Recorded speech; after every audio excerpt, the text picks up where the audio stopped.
আমাদের মেয়েদের প্রতিদিনের একটাই চিন্তা যে আজকে কি রান্না করব। প্রত্যেকটা মেয়েদেরই কিন্তু কম বেশি এই চিন্তা নিয়েই সকালটা শুরু হয়। So hello everyone, welcome to my new another blog. কেমন আছো তোমরা সবাই? আশা করছি তোমরা অনেক ভালো আছো, আমি অনেক ভালো আছি। তো এই যে আজকে সকালে উঠেই রান্না বসিয়ে দিয়েছি, ভাত আর ডাল বসিয়ে দিয়েছি প্রথমে। তো ভাবলাম যে ভাত ডাল হতে হতে আমি আজকে কি রান্না করব সব কুটাকাটা করে রেডি করে রাখি।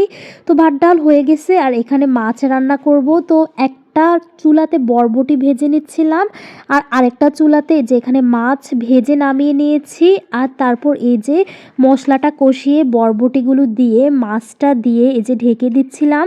তো ঝোলটা মশলাটা মাছের ভিতরে ঢুকবে আর মাছটা রান্না হতে হতে এখানে করলা ভাজবো। তো করলাগুলো লবণ আর হলুদ দিয়ে মেখে নিয়েছিলাম। তো এক কড়াইতে করলা ভেজে নিচ্ছিলাম আর আরেক কড়াইতে এখানে মাছটা রান্না হচ্ছিল। মাছটা কিন্তু দেখতে যতটা সুন্দর হয়েছে খেতেও ততটাই ভালো হয়েছে। আর মাছটা যখন রান্না হয়ে গিয়েছে নামানোর আগে এখানে কুচি করে একটু ধনেপাতা দিয়ে দিয়েছি। ধনেপাতাটা দিলে না মানে সব কিছুরই সেন্টটা খুব সুন্দর আসে, খেতেও ভালো লাগে। তো এই যে মাছটা কমপ্লিট হয়ে গেল, তো নামিয়ে নিলাম মাছটা। আর তারপর এই যে এখানে একটু সবজি বসিয়ে দিয়েছিলাম অল্প করে।